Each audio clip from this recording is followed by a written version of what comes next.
So I'm leaving Mr. Christopher and Wild J's house, and I'm going to be passing a little thrift store / antique market that I always see on my way through here.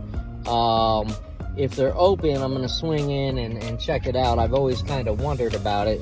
Not really expecting to find much, but we'll see. We'll see if I'm surprised.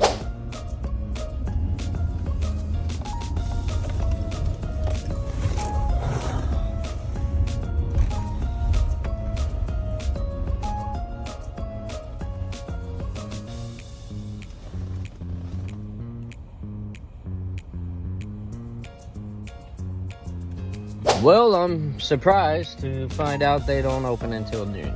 So that's another hour and a half away. Not gonna be checking in on that place today after all.